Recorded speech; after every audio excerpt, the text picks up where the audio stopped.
Hello नमस्कार साथियों। Maths की जो वन शॉट सीरीज स्टार्ट किया है उसमें आप सभी का हार्दिक स्वागत है। नंबर सिस्टम के जितने भी कंसेप्ट हैं मैंने पहली क्लास में सारे कंसेप्ट क्लियर कर लिए वहां से, और उस पर बेस्ड हम क्वेश्चन की प्रैक्टिस करेंगे इस क्लास में। क्वेश्चन जो हमने यहाँ पे रखे हैं, जो रिसेंट एग्जाम जो हुए हैं उससे जो पूछे गए सवाल, उन्हीं को मैंने यहाँ रखा है। और आप देखिएगा कि देखने में इतने आसान सवाल हैं लेकिन गलती करने के पूरे चांसेस हैं। विश्वास मानिए कि आपके पास एग्जाम में बिल्कुल भी सोचने का समय नहीं होता है। अगर आप पहले से प्रैक्टिस करके नहीं गए होंगे तो आप आता हुआ सवाल भी आप वहां पे इतना टाइम लग जाएगा कि आप सवाल निकाल नहीं पाएंगे। इसलिए अगर आप स्पीड एक्यूरेसी तो सिलेक्शन आपका पक्का है, लेकिन आपके कंसेप्ट बिल्कुल क्लियर होने चाहिए। और जितनी ज़्यादा प्रैक्टिस रहेगी उतने ही आपके सक्सेस होने के चांसेस बढ़ जाएंगे। ये आप मान चलिए कि हमने 20 प्रैक्टिस सेट मैथ्स के करा दिए हैं। प्लेलिस्ट में जाइए, यूपी कांस्टेबल के लिए हमने 20 सेट कराया है। और अगर उस 20 को 20 लगा लेंगे, इसके बाद अभी हमको आपको पीवाईक्यूज के क्वेश्चन कराएंगे जो यूपी पीआरबी जितने एग्जाम लेता है, चाहे यूपीएसआई के हो, वो जो बेस्ट क्वेश्चन है उनको हम यहाँ पे कराएंगे। ठीक है ना? तो शुरू करते हैं। क्लास में शुरू से लेकर लास्ट तक बने रहिएगा और अपने दोस्तों में भी इसको शेयर कर दीजिएगा जिससे उनको भी फायदा मिल जाए। ये बिल्कुल फ्री ऑफ कास्ट है, कुछ भी चार्ज आपसे लेना नहीं है। तो शुरू करते हैं और पहला क्वेश्चन लेते हैं आज के सेशन का। कह रहा है कि सबसे छोटी अभाज्य संख्या क्या है? बताओ भाई। एक तो ना तो भाज्य और ना ही अभाज्य। मैं यहाँ पे कंसेप्ट की भी बात करूंगा, सवाल पे नहीं। एक ना तो भाज्य और ना ही अभाज्य है। तीन क्या है? एक अभाज्य संख्या है। पहले दो पे आओ। दो क्या है? एक अभाज्य संख्या है। तो सबसे छोटी पूछा है तो आपका आंसर यही हो जाएगा, दो। अगर सबसे छोटी सम अभाज्य संख्या पूछा होता तो तब भी यही होता, लेकिन अगर यही पूछा होता सबसे छोटी विषम अभाज्य संख्या तो हमारा क्या आता? तीन आ जाता आंसर। लेकिन इस क्वेश्चन के अकॉर्डिंग हमारा आंसर कौन सा हो जाएगा? D. So option D is the right answer. आप कहेंगे सर ये भी सवाल आता है? यस, अलग अलग एग्जाम में अभी रिसेंट में पूछा गया है। और ये आप मान चलिए कि जितने भी प्राइम नंबर अभाज्य संख्याओं से संबंधित आपसे सवाल पेपर में पूछा ही जाएगा। आगे चलते हैं। क्वेश्चन नंबर सेकंड की बात करेंगे बेटा, तो क्या कह रहा है कि 20 और 80 के बीच कितनी अभाज्य संख्याएं होती हैं? ठीक है ना? तो अगर मैं ये कह दूं बेटा यहाँ पे कि एक से लेकर, ध्यान से सुनो, हेलो, यस, एक से लेकर 100 तक कितनी अभाज्य संख्याएं होती हैं? तो आप कहेंगे सर 25 होती है। लेकिन मसला ये है कि मुझे 20 से 80 के बीच चाहिए था। तो हम यहाँ पे क्या करेंगे कि 1 से 20 तक की कितनी अभाज्य संख्याएं बनेंगी? तो आपको पता है कि 8 होती। कैसे? मैं आपको गिन के बता देता हूँ। जैसे आप क्या लिखेंगे? 2, 3, 5, 7, 11, 13। ये आप चीज़ें आपको याद होनी चाहिए कि 1 से 10 तक 4 अभाज्य संख्याएं होती हैं, फिर 10 से 20 तक 4 होती हैं। ठीक है ना? तो इसलिए मैंने बता दिया 1 से 20 तक 8 होती हैं। 13, फिर 17, फिर 19। तो आप देखिए 4 और 4 8 हो गई। लेकिन अगर यहीं पे हम कह दें कि 80 से 20 तक कितनी होती है, तो आप कहेंगे सर, आप कह देंगे कि 3 होती है। वो कौन कौन सी 3 है? तो हम कहेंगे कि 83 हो जाएगी। पहला तो नंबर 83 हो जाएगा, दूसरा नंबर हो जाएगा 89 और तीसरा नंबर हो जाएगा 97। तो टोटल कितनी होंगी? 11। मतलब कहने का है कि अगर 1 से 20 तक देखा जाए तो वो कितनी है? वो 8 है। और 80 से 100 तक 3 है। तो इन्हीं 11 को अगर मैं हटा दूं तो जो अभाज्य संख्याएं होंगी वो कितनी हो जाएंगी? आप कहेंगे सर 14 हो जाएंगी। तो आंसर हमारा क्या हो जाएगा? 14 अभाज्य संख्या होंगी। कहाँ से? 20 से 80 के बीच में। ठीक है ना? तो कहाँ से 20 से 80 के बीच में कितनी बनेगी? 14 अभाज्य संख्या हो जाएंगी। So option B is the right answer. अब ये डेटा आपको एग्जैक्टली याद होना चाहिए। ठीक है ना? 5 में से 4 गया 1, 5 में से 1 गया तो 4, 2 में से 1 गया 1, तो 14 आ गई। ठीक है, आगे चलते हैं। अब आपको याद हो गया होगा ना कि 1 से 10 तक 8, 10 से 20 तक 1 से 10 तक 4, 10 से 20 तक 4 और 80 से 100 तक 3 अभाज्य संख्याएं होती हैं। ठीक है ना? याद। 23 और 43 के बीच कितनी भाज्य संख्याएं होती है? देखो क्या पूछा है, भाज्य। बेटा सारे क्वेश्चन आपके एग्जाम में पूछे गए हैं, ऐसा नहीं कहीं अलग से मैं ले आया हूं कि 23 और 43 के बीच कितनी भाज्य संख्याएं हैं। तो आप मेरी बात ध्यान सुनो कि अगर 23 और 43 का मैं डिफरेंस लूंगा तो -1 कर दूं, यहीं पे -1 कर दूं तो संख्या कितनी संख्याएं हैं वो पता हमें चल जाएगा। तो मैं कहूँगा कि 23, 20, 20 -1 और 20 -1 करूँगा तो मैं कह दूंगा कि 19 संख्या है। कितनी है? 19 संख्याएं। 23 और 43 और 23 के बीच में कितनी संख्याएं? 19 संख्याएं हैं। ठीक है, क्योंकि आपको 43 और 23 के बीच में देखना है। 20 तो 43 और बीच के यहाँ से 1 घटा देंगे तो 19 संख्या आ जाएगी। कह रहा कितनी भाज्य संख्याएं हैं। ठीक है ना। तो टोटल संख्याएं 19 हैं, तो आपको यहाँ से अभाज्य संख्याएं निकाल लेना है, ठीक है ना। तो हमें क्या मिल जाएंगी, वो भाज्य संख्याएं मिल जाएंगी। ठीक, टोटल संख्या ये है। इन संख्या में से अगर मैं अभाज्य संख्या क्या कर दूं, अभाज्य संख्या बेटा मैं माइनस कर दूं, अभाज्य संख्या माइनस कर दूं, तो मुझे जो मिलेगा वो क्या मिल जाएंगी, वह भाज्य संख्या आ जाएंगी। आप कहेंगे यस सर, ये बात तो आपके मन में होनी चाहिए ना बात इतनी। तो आप मुझे बताओ कि 23 के बाद कितनी अभाज्य संख्याएं हैं 43 के बीच में। तो 23 के बाद एक आता है आपका 29, 29 के बाद 31, 31 के बाद 37, 37 के बाद फिर 41, यही तो होगा 29, 31, ठीक है ना। हाँ, तो 4 हो जाएंगे, कितने हो जाएंगे, 4 हो जाएंगे। तो आप मुझे बताओ कि आप 19 में से जब 4 घटाओगे, 4 अभाज्य संख्याएं बनेगी और 4 यहीं पे हम घटा देंगे, तो मुझे कितना मिल जाएगा, 15 हो जाएगा। तो कितनी अभाज्य संख्याएं होंगी, मतलब कि भाज्य संख्याएं कितनी बन जाएंगी, 15 हो जाएंगी। ये सब बात आप जब तक अच्छे से प्रैक्टिस नहीं किएगा, ये लग रहा है सिर्फ आपको आसान है, पर ये आसान नहीं है, सवाल कर नहीं पाओगे अगर अच्छे से प्रैक्टिस नहीं रहेगी तो। निम्न में से कौन सी संख्या अभाज्य है, अब बताओ कौन सी संख्या इसमें अभाज्य है। तो मुझे इतना पता है ये नंबर लास्ट में 5 है, तो 5 से कट जाएगा, तो अभाज्य नहीं है। देखते पता चल गया, 3 3 6 तो 8, अभी देखते हैं 5 3 8 1 9, ये नंबर इसका सम कितना है, 9 है, तो 9 से भी कटेगा, 3 से भी कटेगा। मेरे पास 571 और 323 है। तो मुझे इतना पता है कि जो 323 है ना, 18 18 में 324 होता है, तो अंडर रूट 18 है ना, मतलब जो अंडर रूट 323 अगर मैं लिख दूं, अंडर रूट का मैं 323 अगर बेटा लिख दूं, ध्यान देना 323, तो इससे जो नीचे नंबर होगा, मतलब कहने का है कि इससे ये किसके बराबर होगा, 18 से छोटा है। ये कितना है, ये लेस देन 18 है। ठीक, इसका मतलब है कि आप देखो कि 18 से नीचे कौन से नंबर कटेगा। तो मुझे पता 2 से नहीं कटेगा, 3 से नहीं कटेगा, 4 से नहीं कटेगा, 5 6 7, 7 चौक 28, 4 7 से भी नहीं कटेगा, 8 9 10 11, 11 से भी नहीं कटेगा, 12 13, 13 2 26, 4 2 6 और 13 से भी नहीं कटेगा, है ना। 14 15 16 17, 17 एकम 17, 3 12 3 15, 17 नहीं है 153, 17 से कट जा रहा है ये नंबर, 17 एकम 17 और 17 नहीं है 153, मतलब 19 से भी कटेगा और 17 से भी ये नंबर कट जाएगा। तो सिर्फ और सिर्फ बचा कौन सा, ये नंबर बचा। So option D is the right answer.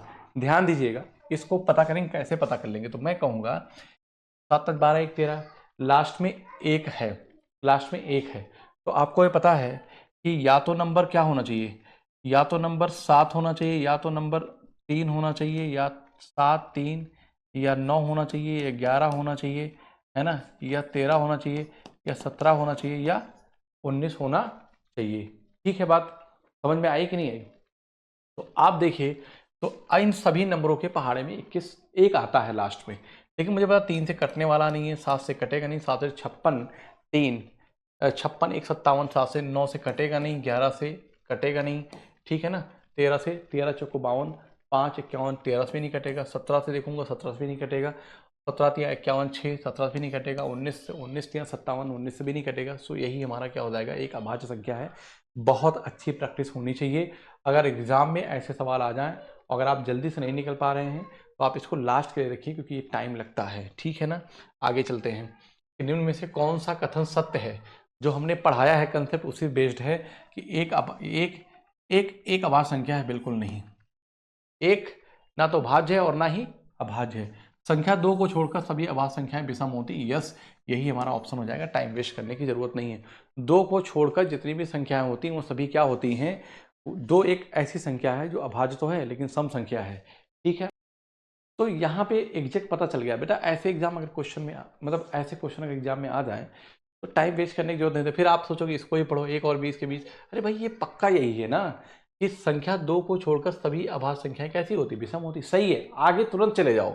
1 और 20 के बीच सभी अभाज्य संख्याएं हैं, इसलिए किसने बताया, 1 और 20 के बीच 8 अभाज्य संख्या होती है, अभी मैंने पहले पढ़ा है। सभी नहीं होती। ये संख्या x अभाज्य है तो x + 1 सदैव भाज्य होगा, ये किसने बताया। अगर मैं कहता हूँ 3 है तो 3 में 1 जोड़ो तो क्या बनेगा, 4 बन जाएगा, बिल्कुल गलत है, ठीक है ना। तो यही वाला हमारा क्या है, सही है। So option B is the right answer. आगे चलते हैं कि पहली 5 पूर्ण संख्याओं का गुणनफल क्या होगा। पूर्ण संख्याएं क्या होती है जरा मुझे बताओ। तो अब 0 से स्टार्ट होती है, 0 से 0 1 2 3 4, ये 5 संख्याएं हो गई। कह रहा है पहली 5 पूर्ण संख्याओं का गुणनफल क्या होगा, तो इनका गुणनफल जो आएगा वो 0 आ जाएगा। So option B is the right answer. Clear है बात, बताओ भाई। 1 और 100 के बीच जुड़वा अभाज्य के जोड़ों की संख्या क्या है? बहुत जबरदस्त सवाल है। मैंने आपको कंसेप्ट पढ़ाते समय भी बताया था कि कितने होते हैं, 8 होते हैं। मैंने ये भी बताया था कि बेटा एग्जाम के लिए ऐसे सवालों, ये फिक्स पैटर्न के सवाल हैं, ऐसे सवालों को आपको करने की जरूरत नहीं होती। अगर आप करने जाओगे तो पेपर छूट जाएगा।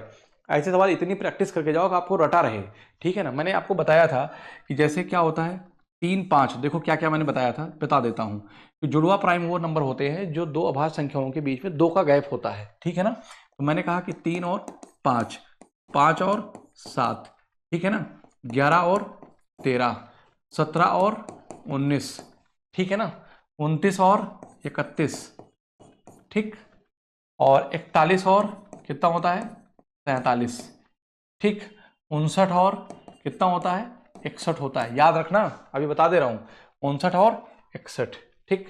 और क्या होता है 71 और 73, कितने होंगे जरा बताओ भाई? 1 2 3 4 5 6 7 8 बन गए, 8 बन गए। याद रखना कि 50 तक कितने हैं, तो आप कहेंगे सर 1 2 3 4 5 6 हैं।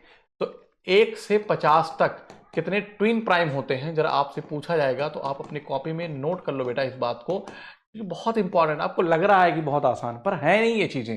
तो कितने होते हैं? तो अभी आपने कहा सर 6 होते हैं। और 1 से 50 तक, और 50 से 100 तक कितने ट्विन प्राइम होते हैं बेटा? तो आप कहेंगे सर 2 होते हैं। कितने होते हैं? 2 होते हैं। तो टोटल कितने बनते हैं? वो 8 बन जाते हैं इन दोनों को जब आप जोड़ेंगे तो, ठीक है ना। अब आगे के लिए आपको एग्जाम में ये फिक्स पैटर्न वाले सवाल है, इसमें कोई लगाने वाले नहीं, तो आप यही लिखते रहोगे, भूल जाओगे, सारा गड़बड़ हो जाएगा, ठीक है। नंबर 7 8 9 10 दे रखा है, ठीक है। आगे चलते हैं। निम्नलिखित में से कौन सी परमीय संख्या 9.2 और 10.5 के बीच में है?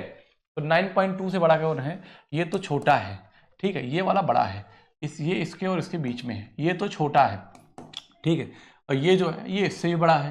तो so option D is the right answer. Clear? आगे चलते हैं। 400 से 700 तक ऐसी कितनी संख्याएं हैं जिनमें अंक 6 केवल 2 बार आता है? तो ऐसे संख्याओं को आप फिक्स पैटर्न के भी सवाल हैं, इसमें 20 होता है, लगाने जाओगे तो बहुत टाइम लग जाएगा, ठीक है। आगे चलते हैं। एक अशून्य परमीय संख्या का ऋणात्मक क्या है? एक अशून्य परमीय संख्या का ऋणात्मक मान क्या होता है? मान लीजिए कि अशून्य का मतलब है कि जो शून्य नहीं है। जैसे परमीय संख्या का ऋणात्मक क्या हो सकता है? अरे भाई -1 -2 -3, यही तो कह रहा है। ये नंबर क्या है? ये एक अशून्य ऋणात्मक परमीय संख्या है। कह रहा है कि उनका क्या है, तो करणी थोड़ी ना है, तो एक परमीय संख्या है। और क्या है? तो एक परमीय संख्या अपरमीय थोड़ी ना है, तो हमारा कौन सा हो जाएगा? So option C is the right answer. यही तो पूछ रहा है कि एक अशून्य, अशून्य मतलब जो शून्य ना हो, तो -1 -2 -3 ये सब क्या है? एक अशून्य परमीय संख्या। परमीय संख्या का ऋणात्मक क्या है? तो परमीय संख्या का ऋणात्मक क्या हो जाएगा? एक परमीय संख्या होगा, ठीक है। आगे चलते हैं। 71 624 में 7 का स्थानीय मान क्या होगा? यहाँ पे बेटा क्या लिखा है? ये गलत दिया गया है। स्थानीय मान क्या होगा आपसे ये पूछा है।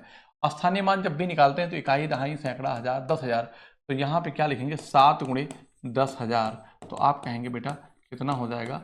70,000 आएगा। So option A is the right answer. Clear है बात? आगे चलते हैं, ठीक है। संख्या 81 73 54 में 8 और 5 के अंकित मानों का योग ज्ञात कीजिए। अंकित मान और जातीय मान दोनों एक ही होता है। अंकित मान और जातीय मान दोनों एक ही होता है, जिसे हम क्या बोलते हैं बेटा? फेस वैल्यू बोलते हैं। क्या बोलते हैं? फेस वैल्यू बोलते हैं, ठीक है ना। अब यहां पे देखो कि 8 का अंकित मान या जातीय मान 8 और 5 का 5 होगा, तो 8 5 क्या हो जाएगा? 13 हो जाएगा। So option C is the right answer. इस डेटा से कोई लेना देना है ही नहीं है। जब आपसे जातीय मान पूछेगा, या आपसे अंकित मान पूछेगा, या आपसे फेस वैल्यू पूछेगा, तो वही जो नंबर होता है वही उसका अंकित, जातीय और फेस वैल्यू होती है। 31 52 98 में 9 और 3 के अंकित मानों का अंतर ज्ञात कीजिए। अरे भैया 31 5 52 98 में 9 और 3 के, तो 9 का अंकित मान 9, 3 का अंकित मान 3, तो इनका डिफरेंस 6 आ जाएगा। So option A is the right answer. आप विश्वास मानिए कि ये भी सवाल प्रीवियस ईयर अलग अलग एग्जाम में पूछे गए, अभी रिसेंट एग्जाम में कंफ्यूज करने के लिए ऐसे सवाल दिए जाते हैं। मैं फिर से बता देता हूं कि अंकित मान को ही हम फेस वैल्यू बोलते हैं। क्या बोलते हैं? फेस वैल्यू बोलते हैं। फेस वैल्यू क्या होती है? जो कोई नंबर होता वही उसकी फेस वैल्यू कहलाती है, और इसी को हम क्या बोलते हैं? इसी को हम जातीय मान भी कहते हैं, ठीक है। आगे चलते हैं कि एक संख्या 3 से विभाज्य है यदि, अरे भाई पता है कि अगर कोई संख्या 3 से विभाज्य है तो उसके अंकों का योग जो होगा वो 3 से पूर्णतः विभाज्य होगा। तो आप देखिए कि इसके अंकों का योग 3 से विभाज्य है। So option B is the right answer. कह रहा अंतिम अंक या तो 0 हो, अरे भाई ये क्या, अंतिम दो अंक 4 में बात की जाती है, विषम और सम अंकों के योग का अरे 11 में बात किया जाता है, वो भी अंतर 3 से नहीं, ये सब गलत है।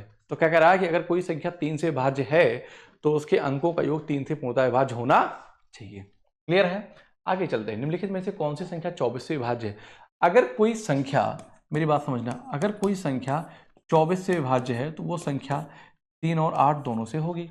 ठीक है, क्या आपके लिए आसान होगा? आपके लिए आसान क्या होगा? अगर मैं कहता हूं, मेरी बात ध्यान सुनो, अगर नंबर 3 और 8 से दोनों होना चाहिए, अगर नंबर 3 से 8 से कट रहा है तो नंबर वो 4 से भी कटेगा, याद रखना, वो नंबर 4 से भी कटेगा।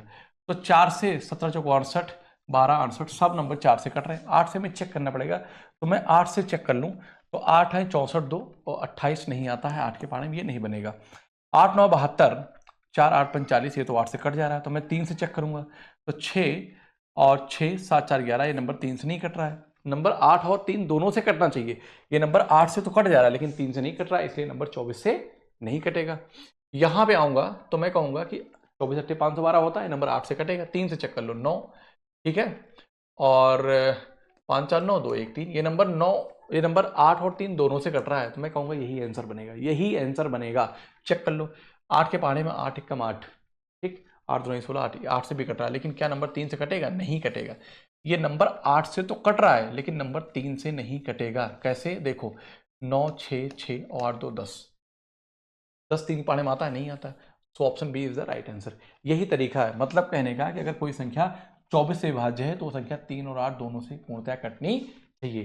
तो 3 की बजाय मैंने 8 से पहले चेक कर लिया, लास्ट के 3 डिजिट, यहां भी कट रही थी, यहां भी कट रही थी, और यहां भी कट रही थी, और यहां भी कट रहा था 8 से। मुझे सिर्फ और सिर्फ 3 से चेक करना था, तो मैंने देखा कि 3 से कटने वाला मात्र एक नंबर यही है, बी ऑप्शन क्या है? सही है। आगे चलते हैं। निम्नलिखित में से कौन सी संख्या 4 और 8 दोनों से भाज्य है? अगर कोई संख्या 4 और 8 दोनों से भाज्य है तो उसके आखिरी 4 के लिए आखिरी के 2 अंक, तो 82 4 के पहाड़े में आता है क्या? नहीं आता। 24 आता है, 42 नहीं आता, ये भी नहीं आता, तो मैं कहूंगा यही आंसर बनेगा। बाकी तो आपको देखना ही नहीं है। देखे सवाल कैसे किया। अगर कोई संख्या है वो 4 और 8 दोनों से कट रही है तो इसका मतलब है कि 4 से कट रही है, तो आखिरी के 2 अंक 4 से कटेंगे। आप बताओ, 82 4 के पहाड़े में आता है क्या? कभी नहीं आता। 42 आता है क्या? नहीं आता। यहाँ 42 है। एक ही आंसर है जो 4 से कट रहा है, बाकी 8 से देखने की जरूरत नहीं है। अगर मैं कहता हूँ 8 से कट भी जाए तो 4 से नहीं कटेगा तो क्या फायदा? ठीक, आप चेक कर लो। तो 8 1 8 0 8 3 24, नंबर 4 और 8 दोनों से कट रहा है। So option C is the right answer. Okay, आगे चलते हैं। कह रहा है निम्नलिखित में से कौन सी संख्या 9 से विभाज्य है? अगर संख्या 9 से विभाज्य है तो उसका डिजिटल सम भी क्या होगा? वो 9 होना चाहिए। या आप कैंसिलेशन ऑफ 9 लगा लो, 9 9 9 का पेयर बनाओ, या 9 9 का मल्टीपल में पेयर बनाते चले जाओ। 7 2 9 और 8 4 12 3 15, ये नंबर 9 से नहीं कटेगा। ये 6 3 9, ठीक है ना, 7 2 9 4 1 5, ये नंबर भी 9 से नहीं कटेगा। इधर देखो, 9 5 4 9 और 7 2 9, ये नंबर भी 9 से नहीं कटेगा, तो ये नंबर 9 से कटेगा, ये नंबर 9 से कटेगा। बस ये हमारा आंसर हो जाएगा। So option D is the right answer. कैसे? मैं यहाँ पे कहूंगा कि 7 3 10 4 14, अरे भाई 9 कट कर दो, 5 4 9 कर दो, 8 7 15 3 18, ये नंबर 9 से कट रहा है। So option D is the right answer. Okay, इसको इरेज कर देता हूँ, आपको समझ में आ जाए, नहीं तो अगर इनकेस आप बाद में देखना चाहें तो लगेगा नहीं। तो option D is the right answer. आगे चलते हैं बेटा। ग्रह की संख्या 125 42 16 निम्नलिखित में से किस संख्या से भाज्य है? किस संख्या से भाज्य है? पहली तो बात ये समझो कि लास्ट में क्या लिखा है, 16 है या 6 है। इन्हीं डिजिट क्या है? 6। 5 के पहाड़े में कभी 6 आता नहीं, तो 5 से कभी नहीं कटेगा। सिंपल सी बात, समझ गए, ठीक है ना। 8 से अगर मैं देखूंगा लास्ट के 3 अंक, 8 2 16 5, 8 से 56, ये नंबर 8 से कट रहा है, ठीक है ना। किस संख्या से विभाज्य है? मैं 8 से चेक किया तो 8 2 16, 5 21, 8 से 56, ये नंबर 8 से कट रहा है। आगे देखने की, अगर 16 से जाइए तो आखिरी के 4 अंक, 16 2 32 10 10 101, 16 छक्का 96 5, और 16 चौको 64, या 16 3 48, 16 से नहीं कट रहा है। 11 की बात करेंगे तो इनके अल्टरनेट डिजिट का सम का डिफरेंस जो है वो 0 11 है, 11 का मल्टीपल आना चाहिए। तो आपने यहाँ पे रखा पेन, 1 5 6 2 8 6 14 हो गया, ठीक। डिफरेंस लेना है, क्या लेना? डिफरेंस लेना है। तो 2 4 6 1 7, 14 और 7 का डिफरेंस 7 आएगा। आना क्या चाहिए था? 0 11 या मल्टीपल ऑफ 11 आना चाहिए था, तब 11 से कटेगा। इसका मतलब option D is the right answer. हालांकि एक ही ऑप्शन होना था, 8 मुझे पहले ही मिल गया था, तो इतनी चीजें करने की मुझे जरूरत ही नहीं थी। क्या आप बात समझे कि नहीं? ये आपको नहीं करना है एग्जाम में, ठीक है ना, क्योंकि मैं आपको करके दिखा दे रहा हूं। ठीक, संख्या 57, 69, 116 निम्नलिखित में से किस संख्या से विभाज्य है?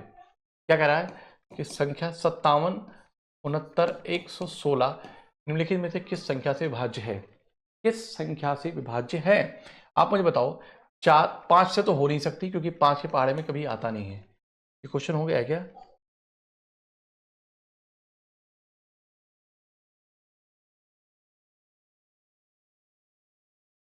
12, 54, 216। अच्छा नहीं नहीं, दूसरा है। ठीक है, कह रहा है कि यहाँ पे लास्ट में 6 दे रखा, 5 के पहाड़े में कभी 6 आता है क्या? नहीं आता। अब आप देखो, ये नंबर लास्ट में 16 है, 4 से कटेगा? यस कटेगा।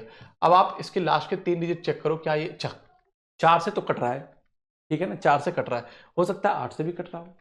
ठीक, चेक करके देखता हूँ। तो मैं कहता हूँ कि 8 एकम 8, 3 11, 8 चौक 32, 8 से नहीं कट रहा है। नंबर अगर 12 से कटेगा तो नंबर 3 और 4 तो दोनों कटना चाहिए, 4 से तो कट रहा है, मुझे 3 चेक करना पड़ेगा। तो मैं जब 3 चेक करूंगा तो 7, 5, 12, 6, 9, 6, 2 बच गया। इसका मतलब नंबर 3 से नहीं कटेगा, 3 से नहीं कटेगा तो 12 से नहीं कटेगा। So option A is the right answer. बताओ क्लियर है? नंबर इरेज कर देता हूं जिससे कि आप देख लें। क्लियर है बात ना? ऐसे सवाल आपके एग्जाम में आते हैं। अगर आपका कंसेप्ट क्लियर है तो मुझे लगता है कि आप सवाल बिल्कुल स्मार्ट तरीके से कर पाएंगे, ठीक है ना। मेरा अपना खुद का 8 साल का जो पढ़ाने का एक्सपीरियंस रहा है वो आपके साथ में बराबर दे रहा हूँ। और पिछले जो 60,000 वैकेंसी हुई है उसमें कुछ नहीं तो कम से कम हमारे 50 बच्चे पढ़ाए हुए हैं। आज के डेट में कोई ऐसा एग्ज़ाम नहीं है, कोई ऐसा एग्ज़ाम नहीं, इवन रेलवे कह दो, एसएससी कह दो, दिल्ली पुलिस कह दो, सीपीयूएसआई कह दो, सारे एक उसमें मेरे पढ़ाए हुए बच्चे नौकरी कर रहे हैं, ठीक है ना। तो कोई ये एक दिन का नहीं है, ये 8 साल का एक्सपीरियंस है पढ़ाने का। और यहाँ पे आप देख रहे होंगे कैसे कंटेंट को डिलीवर किया जा रहा है। यही आपके साथ होना चाहिए एग्जाम टाइम में, एग्जाम हॉल में। चलिए आते हैं, कह रहा है निम्नलिखित में से कौन सी संख्या 72 से विभाज्य है? अगर संख्या 72 से विभाज्य है तो संख्या 9 और 8 दोनों से होगी। आप कहेंगे यस सर, वो संख्या 9 और 8 दोनों से होगी। मैं कहता हूँ कि अगर संख्या 9 और 8 दोनों से है तो आप किसको चेक करना आप ज़्यादा सुटेबल समझेंगे? मैं पहले 9 से चेक कर लेता हूँ, ठीक है ना। 9 से मेरे लिए आसान होता है, 5, ठीक है ना।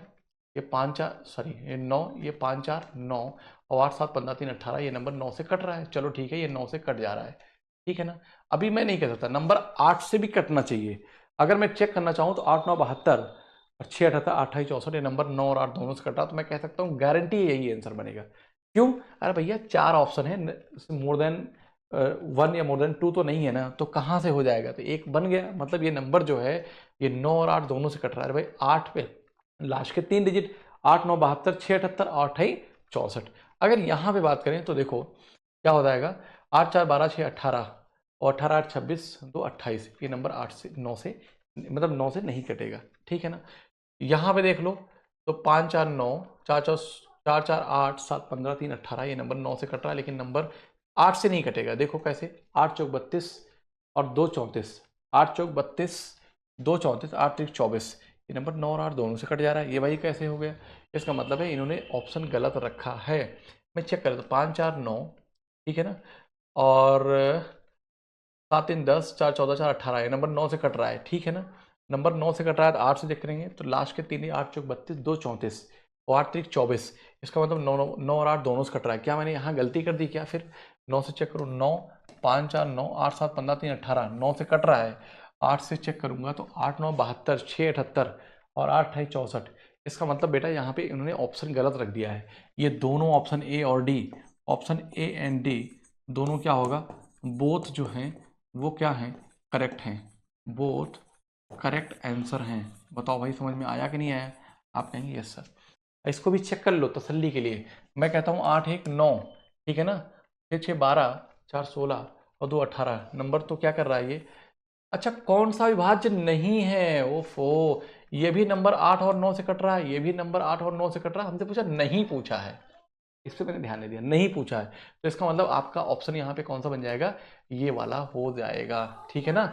ये वाला जो नंबर है आप देखते ही पता चल गया कि 8 3 24 4 8 45 कट गया, लेकिन 9 से नहीं कट रहा था। देखो कैसे, आप कहेंगे 8 4 12 6 18 2 20 8 28, ये नंबर 9 से नहीं कट रहा है, तो यही हमारा जो होगा वो नंबर 72 से नहीं कटेगा। इतना देखने की जरूरत नहीं थी। क्लियर है बात?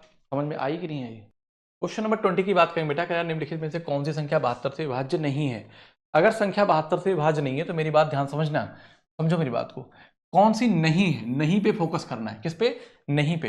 तो आप देखो, अगर संख्या 72 से विभाज्य है, कोई संख्या 72 से विभाज्य है, तो 9 और 8 दोनों से होनी चाहिए। तो आप देखो, पहले इससे फोकस करो। 8 4 12 6 18 2 20 28, ये नंबर 9 से नहीं है।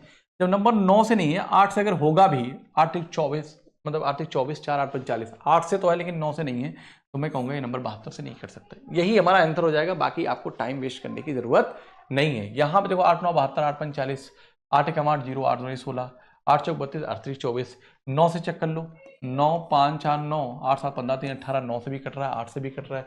बस कुछ नहीं, आपका option C is a right answer. यही एक ऐसा है जो 8 से तो कट रहा है लेकिन 9 से नहीं कटेगा, इसलिए 72 से नहीं कट पाएगा।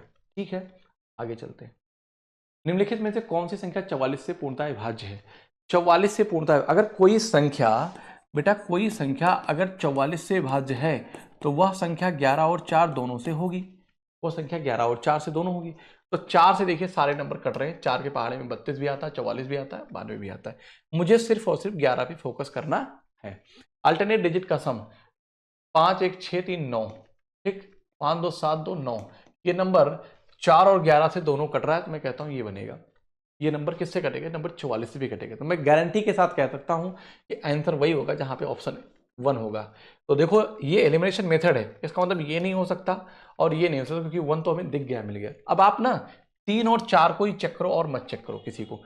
4 को चेक करो, 3 को, 2 को मत चेक करो, 2 को चेक मत करो, ठीक है ना। यहां पे देखो 6 1 7 4 11 और 9 5 14 4 18, 18 और 11 का डिफरेंस कितना आ जाएगा? 7 आएगा। ये नंबर 11 से नहीं कटेगा। तो बचा कौन सा? ये आपका 4 बच गया। तो option B is the right answer. देखा तरीका आपने? आप चेक कर लीजिए। देखो मैंने क्या किया, जब मुझे 1 मिल गया तो मुझे पता चल गया कि आंसर वही होगा जहां पे 1 होगा। एक यहाँ है और एक यहाँ है। यहाँ 1 है नहीं, ये ऑप्शन गलत हो गया। यहाँ 1 है नहीं, ये ऑप्शन गलत हो गया। अब हम ये देखेंगे कि 3 और 4 को ही चेक करेंगे। देखो 1 के साथ 3 है, 1 के साथ 4 है, 3 को चेक किया, मिला नहीं, तो मैं कहता हूं कि यही 4 वाला हमारा आंसर आ जाएगा। मतलब कहने का है कि option B is the right answer. आप कहेंगे नहीं सर करके दिखाओ मुझे, दिखा देता हूं। देखो यहाँ पे 6 1 7 9 16, ठीक है, 9 5 14 2 16, बताओ 11 से कट रहा है कि नहीं कट रहा है? तो इसलिए मैं कहूंगा कि option B is the right answer. Clear है बात? आगे चलते हैं भाई। कह रहा है कि 6 अंकों की संख्या 473 एक्स वाई 5 125 से भाज्य है, तो ऐसी कितनी 6 अंकीय संख्याएं हैं? बहुत बढ़िया सवाल है, बेहतरीन सवाल है, ठीक है ना। इंपॉर्टेंट सवाल कह सकते हो कि ऐसे, लेकिन आप किए रहोगे तो बहुत ही, मैं कह सकता हूं कि हल्का सवाल है। कैसे? अगर कोई संख्या 125 से भाज्य है, तो 125 का पहाड़ा पढ़ोगे तो क्या आना चाहिए? 125 आना चाहिए। मैं बात ध्यान समझना। फिर क्या आना चाहिए? 250 आना चाहिए।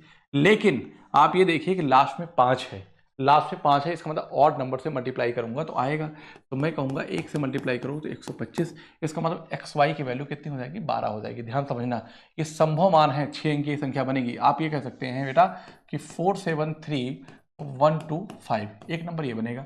दूसरा 125 गुणे 3 करेंगे तो आप कहेंगे सर 375, क्योंकि लास्ट में मुझे 5 है। इसका मतलब आप कह सकते हैं कि 47, फिर क्या हो जाएगा? 473 और क्या हो जाएगा? 375। क्लियर है? और 125 गुणे 5 करेंगे तो क्या हो जाएगा?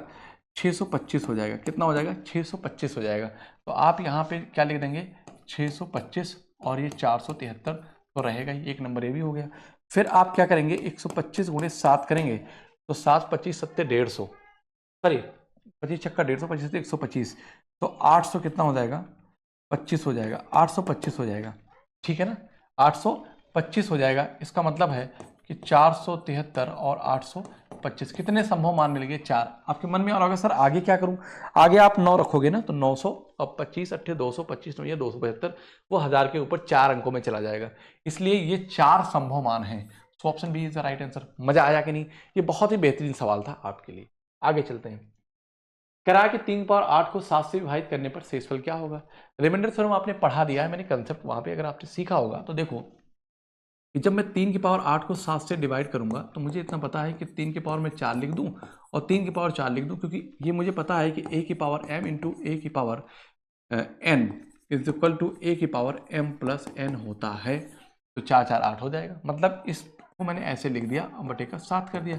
3 की पावर 4 को मैं 3 3 का 9 27 दिया 81, तो 81 गुणे में क्या लिखूंगा? 81 बटे का 7। तो क्या होगा?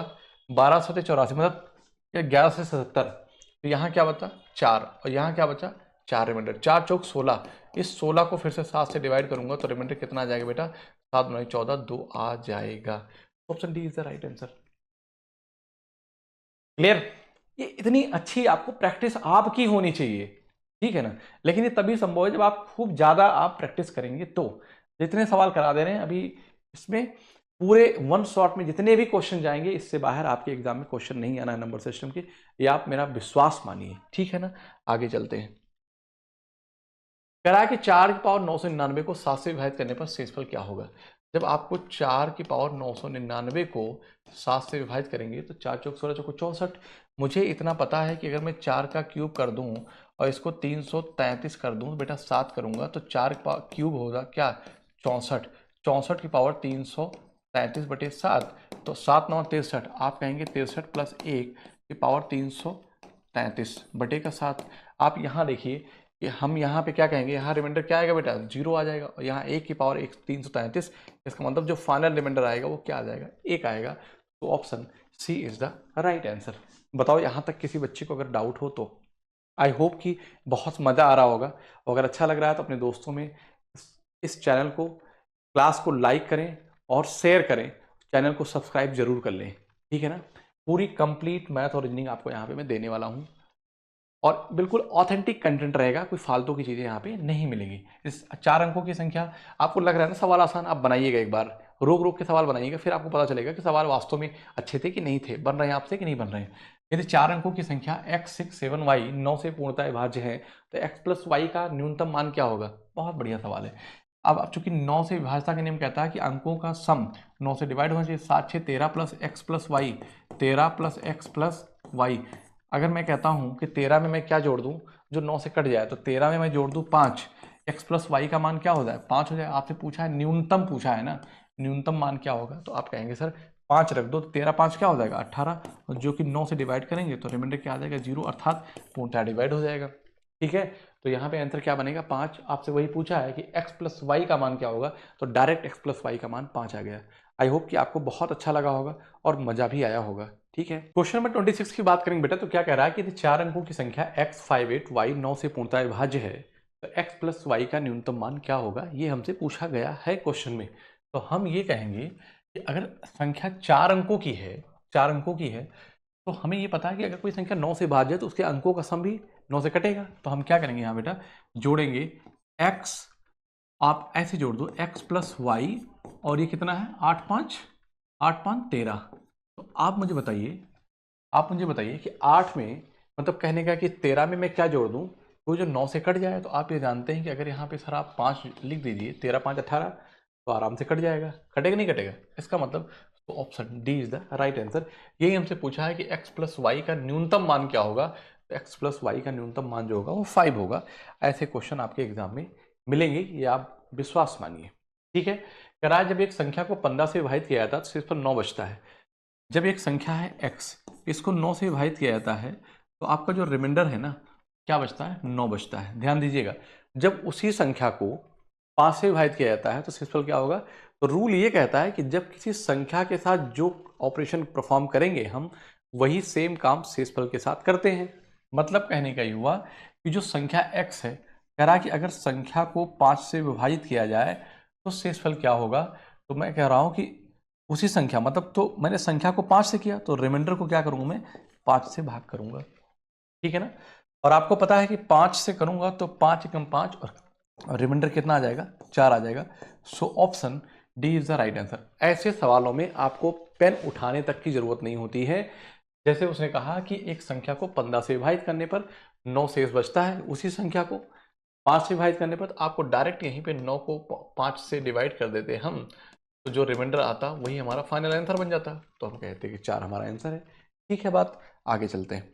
कह रहा है कि शेषफल जब 11 की पावर 41 प्लस 3 को 10 से विभाजित किया जाता है तो है, मतलब कि क्या है शेषफल आपसे पूछा गया है। कह रहा है कि जब 11 की पावर 41 प्लस 3 को अगर 10 से डिवाइड किया जाता है, 11 की पावर 41 को प्लस 3 को 10 से विभाजित किया जाता है तो शेषफल क्या होगा। तो आप इस बात को समझिएगा कि इसको आप क्या लिख सकते हो। मैंने एक फार्मूला बताया है आपको कि ax प्लस के के power whole n upon a अगर है तो रिमाइंडर हमेशा k की पावर क्या होगा, 1 होगा। और क्या होता है कि जहां k इज इक्वल टू हमेशा 1 होना चाहिए, k शुड बी क्या होना चाहिए, 1 होना चाहिए। ठीक है, अब यहां पे कहेंगे कि 10 प्लस 1 के पावर 41 प्लस आप 3 रहने दो और ये 10 है। मैंने आपको एक चीज सिखाया है कि किसी संख्या को किसी फॉर्म में भी ब्रेक कर दो तो शेषफल पर कोई फर्क नहीं पड़ता है। याद रखना, किसी भी संख्या को किसी फॉर्म में ब्रेक कर दो तो उसके शेषफल पर कोई फर्क नहीं पड़ता है। बात समझ में आ रही है? मतलब कहने का कि एक नंबर लिखा गया है, क्या है, एक नंबर है, इसको हमने इस फॉर्म में ब्रेक कर दिया। हमसे लास्ट में क्या पूछा, शेषफल ही तो पूछा है। इसका मतलब है कि शेषफल पर कोई फर्क पड़ने वाला नहीं है। तो मैं यहां पे कहूंगा कि इसको डिवाइड करूंगा तो a की पावर 41, मतलब यहां पे रिमाइंडर जो मिलेगा मुझे वो 1 मिल जाएगा, और 3 1 4, तो जो फाइनल रिमाइंडर आएगा बेटा वो कितना आ जाएगा, 4 आ जाएगा। So option D is the right answer. ये आप कंसेप्ट नोट कर लीजिए, आगे चलते हैं। कह रहा है कि वह सबसे छोटी संख्या ज्ञात कीजिए जिसे 148109 में से घटाया जा सके ताकि वह 8 से विभाज्य हो। 8 से विभाज्यता के नियम कहता है कि आखिरी के सिर्फ कितने अंक, 3 अंक। अगर आखिरी के 3 अंक हैं तो आपको इनसे कोई लेना देना नहीं है। इसका मतलब है कि 326 लिखा है ना, इसको अगर मैं 8 से डिवाइड करूं तो कितना हो जाएगा, 8 चौक 32, 320। तो यहाँ पे अगर मैं 6 घटा दूं तो क्या हो जाएगा, 320 हो जाएगा, जो 8 से पूर्णतः कट जाएगा। तो वही उसने पूछा है कि क्या घटा दिया जाए कि वो नंबर 8 से पूर्णतः विभाज्य हो जाए। तो हमारा आंसर क्या आ जाएगा, 6। So option C is the right answer. Okay, बताओ यहाँ तक सभी बच्चों को क्लियर है ना, कोई दिक्कत तो नहीं है? अगर सब कुछ समझ में आ रहा है तो कमेंट बॉक्स में जरूर मैसेज करके बताएं। और अगर आपका कोई भी जानने वाला भाई बहन, कोई भी रिलेटिव या कोई दोस्त अगर आप तैयारी करना चाहता है यूपी कांस्टेबल की या कर रहा है, तो उसको एक बार हमारे क्लासेस को दिखाइए, मतलब हमारे क्लासेस को शेयर करिए। मैं विश्वास दिलाता हूं कि आपको इधर उधर भटकने की जरूरत नहीं है, आपको बहुत ज़्यादा यहाँ से फायदा होने वाला है। आगे चलते हैं। कह रहा है यदि एक संख्या p 2 से विभाज्य है और दूसरी संख्या f q, यहाँ पे क्या होगा, q 3 से विभाज्य है, ये क्या होगा बेटा, यहाँ पे मैं p और क्या लिखूंगा, ये हो जाएगा आपका q। ठीक है ना, एक संख्या p 2 से विभाज्य है, ठीक, और दूसरी संख्या जो है वो जो q है ना वो 3 से विभाज्य है, ठीक। क्योंकि पी क्यू की यहां पे बात की गई है, किसकी, पी क्यू की बात की गई है, ठीक। तो यहां पे हम क्यू की बात करेंगे तो क्यू कैपिटल लेटर में कैपिटल लिख देता हूं बेटा, कैपिटल लिख देता हूं, ठीक है ना। चलो अब सही है। हाँ, क्वेश्चन पे आते हैं। कह रहा है कि यदि एक संख्या p 2 से भाज्य है, दूसरी संख्या q 3 से भाज्य है, तो निम्न में से कौन सा कथन सत्य है। अगर कोई संख्या 2 और 3 दोनों से भाज्य है तो वह संख्या 6 से विभाज्य होगी। लेकिन वह संख्या, देखो मेरी बात, p q 6 से भाज्य है, p प्लस q 6 से भाज्य है, p प्लस q 5 से भाज्य है, ये तो 5 तो बनेगा नहीं, 5 ऑप्शन आएगा नहीं। अब प्लस और इंटू में कंफ्यूजन हो जाए आपको इन केस, हालांकि आपका answer option C is the right answer. लेकिन कैसे मैं इस बात को समझा दूं, क्योंकि सवाल का आंसर अगर ऐसे मैं कर दूं तो आपको कोई फायदा होने वाला है नहीं, आप तो सीखने आए ना। तो मैं कहता हूं कि p को 2 से भाज्य तो आप लिख दीजिए 4 लिख दीजिए। अरे भाई 2 का मल्टीपल लिखा आपने, इसका मतलब यही क्या है, यही p है। q 3 से भाज्य है, चलो ठीक है, तो मैं यहाँ पे q लिखा और 3 को मैंने 9 लिख दिया, जो 3 से भाज्य है। तो आप दोनों संख्याएं क्या है, 9 4 13 है, ठीक है, 9 4 13। तो क्या 13 6 से भाज्य होगा, अगर उनका अगर सम करोगे तो आप 4 + 9 कर दो तो जो 13 आएगा क्या वो 6 से भाज्य होगा, तो आप कहेंगे नहीं है। लेकिन इसी को आप प्रोडक्ट के फॉर्म लिखे, 4 × 9 बराबर कितना आ जाएगा, 36। 36 को 6 से डिवाइड करो, 6 क्या हो जाएगा, 36 हो जाएगा। इसका मतलब है कि अगर कोई संख्या p और कोई दूसरी संख्या q, मतलब p 2 से और q 3 से भाज्य है, तो उन दोनों का जो प्रोडक्ट होगा वो 6 से भाज्य होगा। तो option C is the right answer. ये कह सकते हो कि ये प्रॉपर्टी बेस्ड क्वेश्चन है। चलो, 6 अंकों की एक संख्या 33 से भाज्य है, इस संख्या में 54 जोड़ दिया जाए तो बनने वाली नई संख्या किससे विभाजित होगी। अगर संख्या 33 से भाज्य है, 33 कोई संख्या लिखी गई है बेटा, अगर वो संख्या 33 से विभाज्य है तो वह संख्या 11 और 3 दोनों से होगी। बताओ होगी कि नहीं होगी। एक बात हम जानते हैं, 11 का 2 रूल है, एक रूल तो ये है कि जैसे कोई संख्या लिखी है उसके अल्टरनेट डिजिट का सम का डिफरेंस अगर 0 11 11 का मल्टीपल आएगा तो वो नंबर 11 से कट जाएगा। लेकिन एक और कहता है कि 3 3 का जैसे 7 11 13 का मैंने पढ़ाया है तो पेयर बना लो। तो मैं कहता हूं कि अगर मैंने लिख दिया 1 2 3 1 2 3, बताओ 6 अंकों की एक संख्या है? आप कहेंगे यस सर है। आप देखिए 3 1 4 2 6 और 2 1 3 3 6। इसका मतलब है कि जो नंबर है ना, यह संख्या किससे कट रही है? ये नंबर 11 से कट रहा है। 3 3 2 1 3 3 से भी कट रहा है भाई, ठीक है।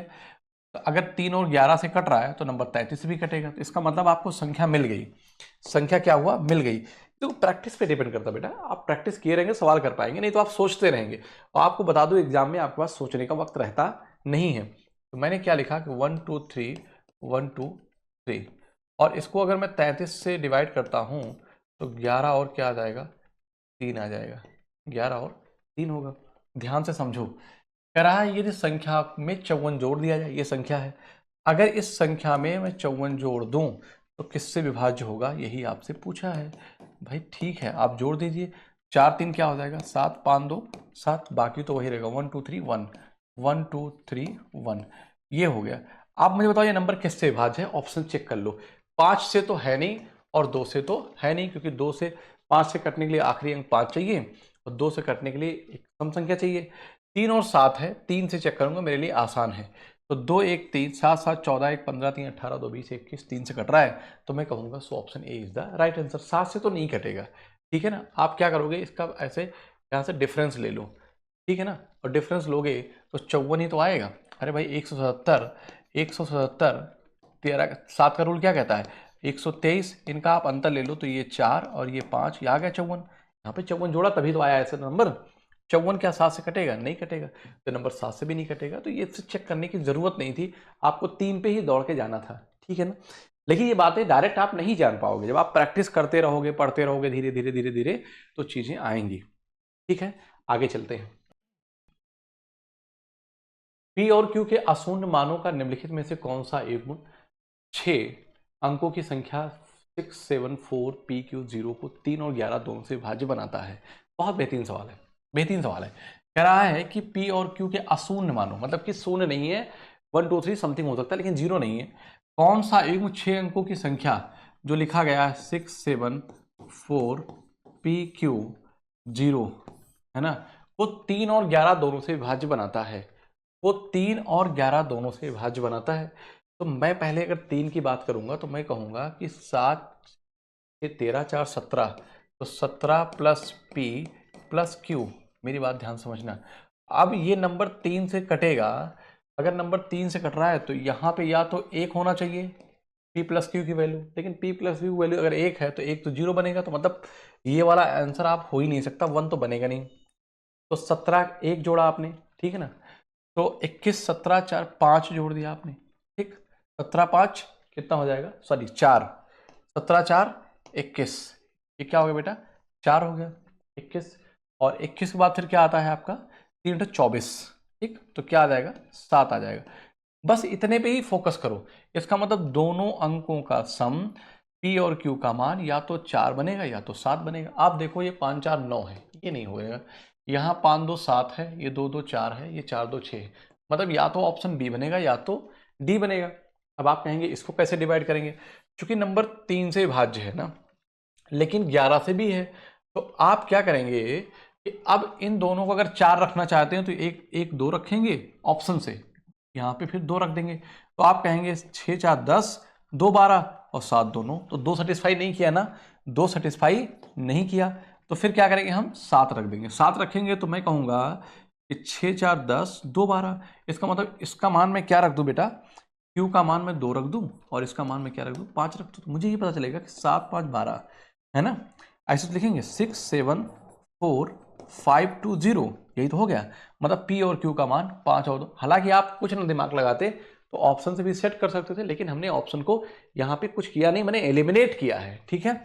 बस आप कुछ नहीं करेंगे और यहाँ पे देखिए ये 3 से है, ठीक है ना।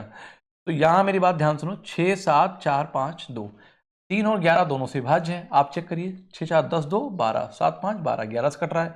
6 7 6 13 4 17 17 और 7, 17 7 24, इसका मतलब 3 से भी कट रहा है, तो इसका मतलब यही आपको सेटिस्फाई करा रहा है। So option B is the right answer. बताओ यहाँ तक समझ में आया कि नहीं आया? तो मतलब थोड़ा सा प्रैक्टिस मांगता है, ठीक है ना, एकाएक से चीजें नहीं आती, करना पड़ता है, धीरे धीरे धीरे धीरे चीजें आपको आने लगेंगी। कह रहा है 127 की पावर 153 गुणे 341 पावर 98 के गुणनफल में इकाई अंक ज्ञात कीजिए, क्या होगा? मेरी बात ध्यान से सुनो, 127 की पावर 153 गुणे 341 के पावर 98 है, ठीक है। इसमें आपसे इकाई अंक पूछा है, तो 7 और 1 मैंने आपको पढ़ाया है कि इकाई अंक के केस में 0 1 5 6, अगर किसी घातांकीय संख्या के इकाई अंक क्रमशः 0 1 5 6 है तो उनका इकाई अंक क्रमशः 0 1 5 6 ही होता है। इसका मतलब इसका इकाई अंक क्या होगा? 1 बनेगा।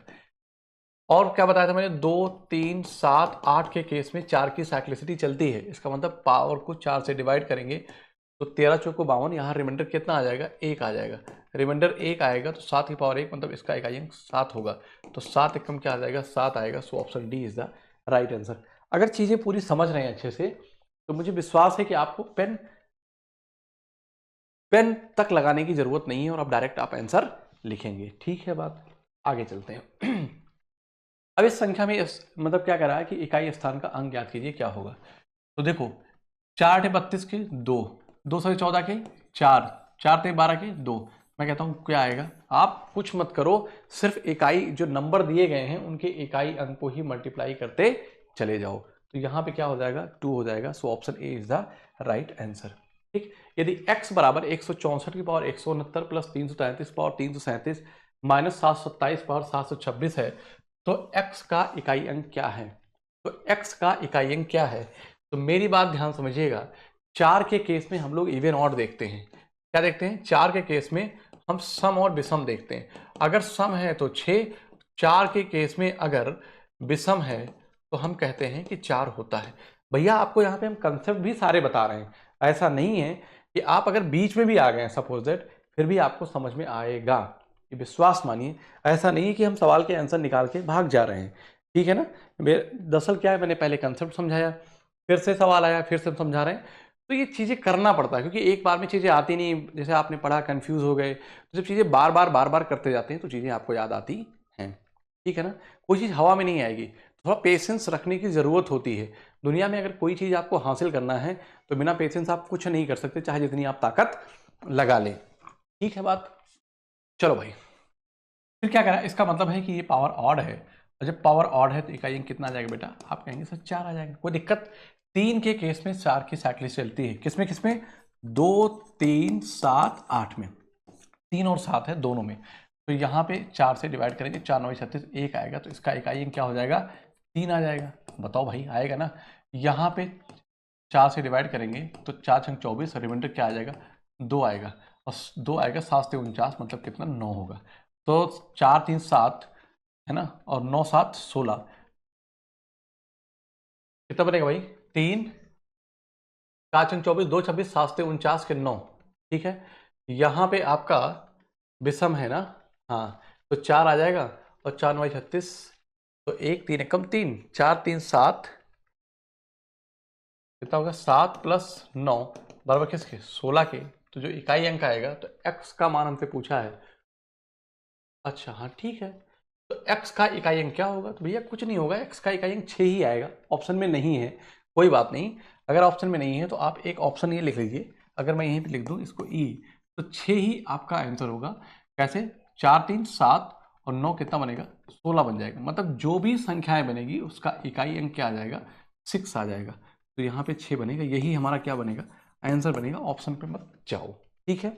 आगे चलते हैं। कह रहा है कि -3 गुणे -7 बराबर -7 गुणे -3। मतलब जो चीज इस क्रम में थी वो पलट के ऐसे लिख दी गई। इसका मतलब इसका सिर्फ और सिर्फ क्रम चेंज किया गया। -3 था, यहाँ -3, -7 है, यहाँ -3 है। तो क्या कहेगा? क्रम परिवर्तन हुआ और कुछ हुआ नहीं है। So option C is the right answer. वो कह रहा है कि ये किस नियम को फॉलो कर रहा है, ये किस रूल को फॉलो कर रहा है। आगे कह रहा हूं कि 3 की पावर 71 प्लस 3 की पावर 72 प्लस 3 की पावर 73 प्लस 3 की पावर 74 प्लस 3 की पावर 75 किस संख्या से विभाज्य है? हमसे ये पूछा गया है, ठीक है। यहां पे हम बेटा 3 की पावर 71 कॉमन ले लें अगर हम, तो यहां क्या बचेगा? 1 प्लस 3 की पावर 1 प्लस 3 की पावर 2 प्लस 3 की पावर 3 प्लस 3 की पावर 4। और आप जानते हैं 71 4 कितना हो जाएगा, 75 हो जाएगा। ठीक है, तो यहां पे बेटा क्या करेंगे, 3 पे 71 कॉमन ले लिया। अब हम ये देख रहे हैं कि 3 की पावर जो 71 है ये तो बाहर आई गया। अब ये क्या हुआ, 1 प्लस 3 प्लस 9 प्लस 27 प्लस 3 3 का 9 3 27 3 81। ध्यान दीजिएगा आप, ठीक है ना। तो 3 की पावर 71 तो ऐसे रहेगा ही रहेगा। तो यहाँ पे जोड़ेंगे तो 7 1 8 9 8 17 3 20 21 के 1 हासिल 2 और 2 10 2 12 कितना हो गया 121। ये नंबर आ गया। आप बताओ इसमें से किसी नंबर से ये संख्या कटेगी क्या? आप कहेंगे यस सर 121 11 से कटेगा, तो option C is the right answer, और किसी से कटने वाला नहीं है। ठीक है, तो इसलिए हमारा आंसर क्या बन जाएगा, सी होगा। आगे चलते हैं। 301 से 399 तक की गिनती में कितनी बार अंक 3 आएगा? कितनी बार अंक 3 आएगा? इंपॉर्टेंट क्वेश्चन है ये, आपके यूपीएसआई एंड यूपी कांस्टेबल दोनों के लिए, यूपी कांस्टेबल दोनों के लिए ये क्या है बेटा, इंपॉर्टेंट है। और अच्छे से लिख दो थोड़ा सा, नहीं तो आप कहेंगे सर क्या आपने लिख दिया। ठीक है ना, यूपी कांस्टेबल ये फिक्स पैटर्न के सवाल हैं। अगर आप अच्छी प्रैक्टिस करके जाते हैं तो आप डायरेक्ट सवाल को बना पाएंगे, लेकिन फिर भी अब आप यहां पे सीख के जाइए। जैसे 301 से 399 तक की बात किया है, क्या 301 से 399 तक उसने बात किया है। ठीक है, अगर 399 तक उसने कहा है, ठीक है ना, तो हम ये कहेंगे आपसे, क्या कहेंगे कि 301 बाद 300 क्या हो जाएगा 3। मैं पहले यूनिट डिजिट पे फोकस करूंगा 3 प्रकार से। मैं पहले यूनिट डिजिट पे फोकस करूंगा, ठीक है ना, उसके बाद फिर 10th डिजिट पे, उसके बाद फिर उसकी जो 100th डिजिट है उस पर फोकस करूंगा, है ना। मतलब इकाई दहाई सैकड़ा किससे फोकस करूंगा, इसको मैं लिख सकता हूं, आप हिंदी में कहेंगे तो इकाई, ये जो होगा हमारा क्या बनेगा दहाई, और ये जो बनेगा वो क्या बनेगा, वो सैकड़ा बन जाएगा। क्या होगा बेटा, सैकड़ा बनेगा। क्या ये बात हमारी आप समझ पा रहे हैं? तो ध्यान से सुनो कि अगर मैं कह दूं कि 301 से 399 तक इकाई अंक पे 3 कितनी बार आएगा, तो आप कहेंगे 303 313 323 333 344 353 363 300, कितनी बार हो जाएगा 10 बार आएगा। कितनी बार आएगा 10 बार आएगा। ठीक है ना, तो आप यहां लिखेंगे कितनी बार आया बेटा 10 बार आया। उसके बाद दहाई पे बात करेंगे, दहाई पे, तो दहाई पे कब आता है आप मुझे बताइए कि जब 301 ये तो चला गया, ठीक है ना, आप फिर क्या कहेंगे कि जैसे आपका दहाई कब आएगा, तो जैसे 330 है ना, फिर आप क्या लिखेंगे 31 32 33 34 35 36 37 38 39, कितना हो गया 1 2 3 4 5 6 7 8 9 10, कितनी बार आया 10। आप देखिए कि हर दहाई अंक पे कितना आया 3 आया है कि नहीं है, आप कहेंगे सर तो दहाई अंक पे कितनी बार आया 3, तो आप कहेंगे सर 10 बार आया है। कोई दिक्कत किसी बच्चे को यहाँ तक किसी को कोई प्रॉब्लम नहीं होगी आई थिंक। ठीक है, अगर हम सैकड़े की बात करें, यहीं पे सैकड़े की बात करें तो सैकड़ा कहाँ होगा, तो सबसे पहले तो आप ये समझिए कि 301 से जब 399 तक जाएंगे संख्याएं कितनी हैं, वो 100 हैं, लेकिन 301 से हैं तो कितनी संख्या होगी 99 संख्याएं हैं, चूंकि सब में आएगा तो 99 बार आ जाएगा। इन सब को जोड़ूंगा तो 10 10 20 और 99, 120 में एक कम कर दो तो 119 आ जाएगा। 119 बार क्या आएगा 3 आएगा। अब आप याद रखिए, क्या आप याद रखिए कि ऐसे फिक्स पैटर्न के सवाल आप आए तो उनको अगर पेपर में आता है तो आप डायरेक्ट याद रखिए और प्रैक्टिस के माध्यम से ही कर पाएंगे। अभी आप बनाइए नहीं, मैंने तो आपको समझाया कैसे बनता है। आगे चलते हैं। प्रत्येक अंक को केवल एक बार प्रयोग करके अंक 3 0 और 7 से बनाई गई सभी संभावित 3 अंकों की संख्याओं का योग क्या होगा। ठीक है ना, पहले देखो मेरी बात को, अगर आप ये बनाना चाहते हैं कि 307 3 अंकों से संख्याएं कौन कौन सी हैं 307, चलो ऐसे में लीजिए, फिर मैं कहता हूं कि 370 ये बन गई संख्या। फिर आप क्या कर सकते हैं, आप कहेंगे 703 और फिर कहेंगे 730, कहेंगे नहीं कहेंगे, तो 14 क्या हो जाएगा 1433 हो जाएगा। ध्यान दीजिएगा, और ये कितना बनेगा 70 7 77 677 हो जाएगा। ठीक है, आपसे पूछा है कि प्रत्येक अंकों को केवल एक बार प्रयोग करके, देखो एक ही बार प्रयोग किया गया है, कोई रिपीट नहीं किया है। 307 से बनाई गई सभी संभावित कितनी संख्या बनेगी 1 2 3 4 संख्या बनेगी। किस संख्याओं का योग क्या होगा, मतलब आपसे ये पूछा गया है। तो 7 3 10 के शून्य, मतलब आप ये समझिए 14 6 20 70 30 100, 2110 आ जाएगा, 2110 आएगा। So option D is the right answer. क्या ये बात समझ में आई? अच्छा क्वेश्चन है आपके एग्जाम के लिए, ये आपके एग्जाम में पूछा जा सकता है ऐसा सवाल, क्योंकि प्रीवियस में आया है।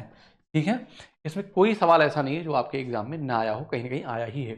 यदि 4 अंक की सबसे बड़ी संख्या को सबसे छोटी 6 अंक की संख्या से घटाया जाता है तो शेषफल क्या होगा?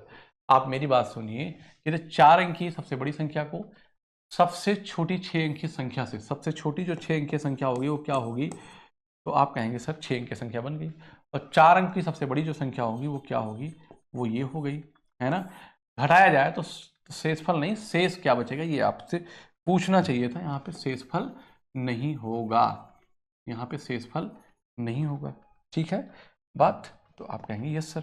यहाँ पे हम घटाएंगे तो क्या आएगा? 10 में से 9 गया तो आप कहेंगे सर 1, फिर यहाँ पे भी 0 0 0, और यहाँ आएंगे तो आप कहेंगे सर 9 बचा है। ठीक, यहाँ क्या कहेंगे? 9 बचा हुआ है। बताओ है कहीं ऑप्शन में क्या? आप कहेंगे यस सर 90001, तो 90,001 आ जाएगा। Option A is the right answer. बताओ भाई समझ में आया कि नहीं? आगे चलते हैं। कह रहा है कि एक और स्वयं को छोड़कर संख्या 720 के गुणखंडों की कुल संख्या कितनी है? एक और स्वयं को छोड़कर 720 के गुणखंडों की कुल संख्या कितनी है? तो आप मेरी बात ध्यान सुनिए कि 720 है तो आप कहेंगे 8 9 72 गुणे 10 लिख दिया। समझना मेरी बात, एक और स्वयं को छोड़कर हम जो निकाल रहे हैं ना कुल गुणनखंडों की संख्या, पहले इनके अभाज्य गुणनखंड कर रहे हैं। इस 720 के हम अभाज्य गुणनखंड कर रहे हैं।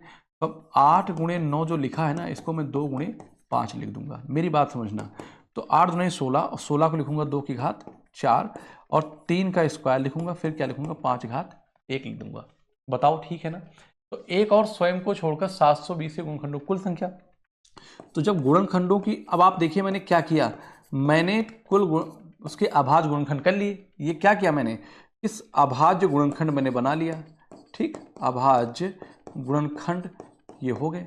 अब गुणनखंडों की कुल गुणनखंडों की संख्या, लेकिन एक और स्वयं को छोड़कर क्या होगा, गुणनखंडों की जो संख्या होगी वो आपकी हो जाएगी। तो आप लिखेंगे, इसमें जोड़ेंगे 4 1 5 गुणे 2 1 3 गुणे 1 1 2, 5 दे 15 नहीं 30।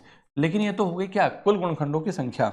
मैं यहाँ पे लिख लेता हूँ कुल गुणनखंडों की संख्या, लेकिन एक और स्वयं को छोड़कर तो हम क्या करेंगे, 2 घटा देंगे तो कितना आ जाएगा, 28 आ जाएगी। ठीक, तो option D is the right answer.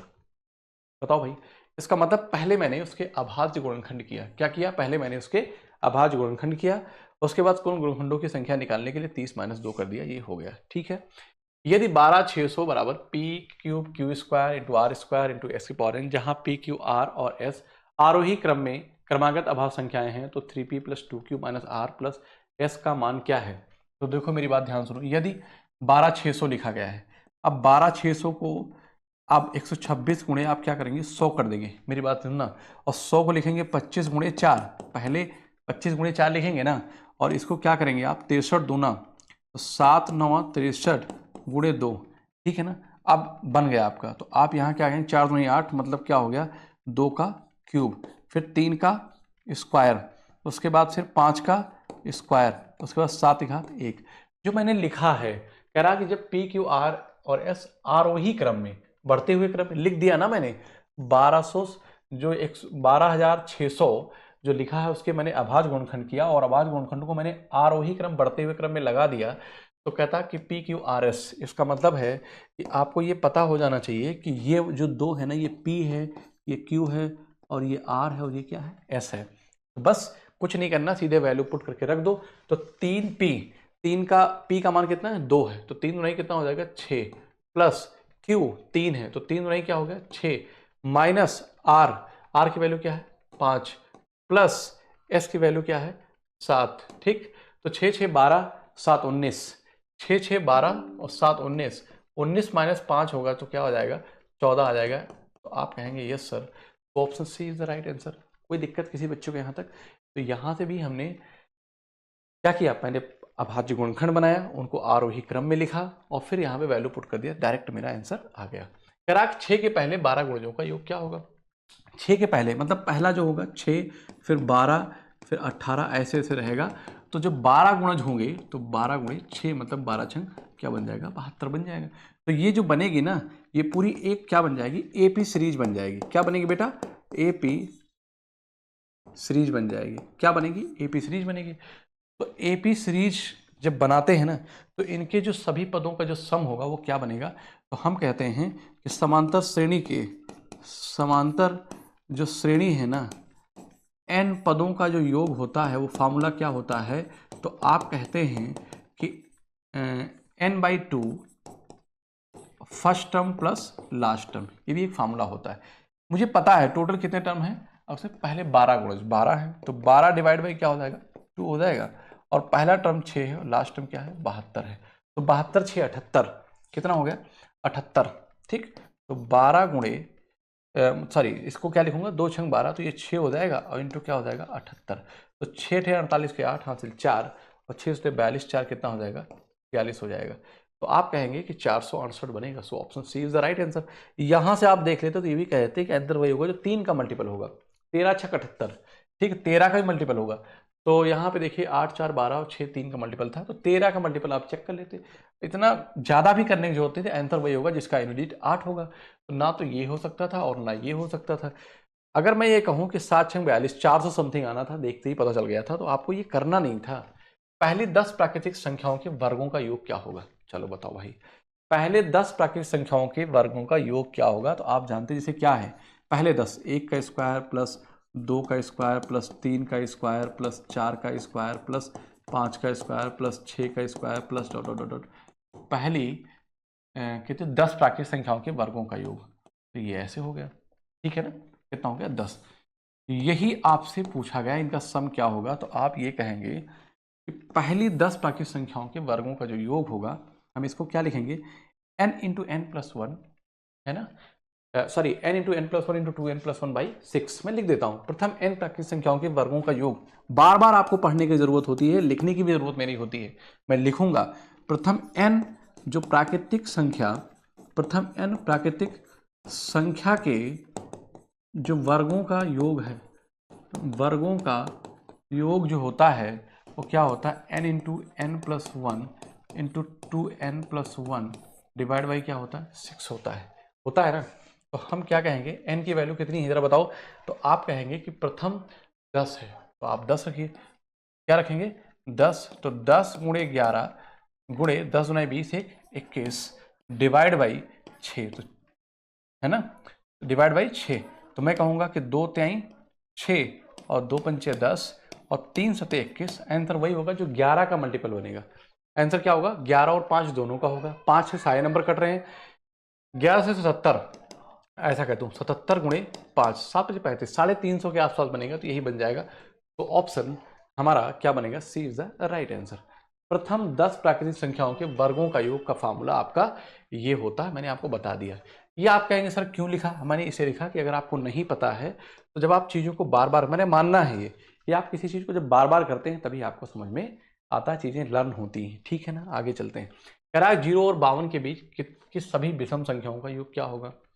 ठीक है ना, आप ये जानते हैं कि अगर मैंने लिखा 1 2 3, 0 और 52 के बीच कितनी संख्या होगी, मतलब 1 से लेकर कितनी 51, 1 से लेकर 1 3 5, तो 51 है ना, मतलब इसको 52 माना जाएगा। तो टोटल जो नंबर होंगे, संख्या जो होंगी, मतलब कितने टर्म होंगे, तो पद कितने होंगे, तो आप कहेंगे कि 52 डिवाइड बाई कितने हो जाएंगे 2, तो आप कहेंगे सर 26 पद होंगे।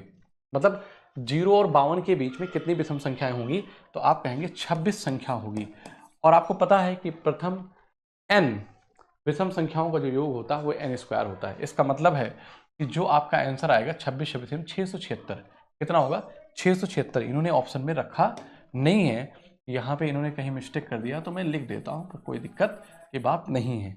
ठीक है, आपको मैं एक करके दिखाता हूँ। ठीक है, कैसे देखो, मैंने कहा कितने टर्म टोटल बेटा 26 है। अरे भाई 0 से लेकर 52 के बीच अगर बात करेंगे, इसका मतलब 1 से लेकर 51 तक, 1 से लेकर 51 तक, तो टोटल पद जो हो जाएंगे वो कितने बनेंगे 52 के बनेंगे, 52 टोटल टर्म्स। लेकिन कितने और टर्म्स आएंगे, मतलब 1 से लेकर 52 तक अगर टोटल जो पद होंगे कितने आएंगे 26। 26 कह रहा कि प्रथम 26 पदों का प्रथम 26 विषम पदों का योग क्या होगा, तो आप कहेंगे सर मैं ऐसे लिख दूं, प्रथम n विषम पदों का योग क्या होता है, विषम पदों का जो योग है ना, प्रथम n विषम पदों का योग जो होता है उसे हम कहते हैं कि n स्क्वायर कहते हैं। समझा देता हूं कैसे, जैसे मैंने लिखा 1 3 5, इनका सम कितना होगा जरा मुझे बताओ, तो 5 3 8 1 9। वैसे बताओ टर्म कितने हैं, n की वैल्यू 3 है, तो अगर मैं कह दूं n स्क्वायर है तो 3 त्रिका 3 का स्क्वायर 9 नहीं बनेगा, आप कहेंगे ये सर और करके दिखाओ, तो 1 3 5 7 11 विषम है ना, 7 9 11 छूटना नहीं चाहिए, 1 2 3 4 5 6, मैं कहता हूँ 6 है तो इनका वर्ग 36 आएगा। जोड़ के देखिए तो 3 1 4 5 9 9 18 18 2 20 25 25 11 36 आएगा।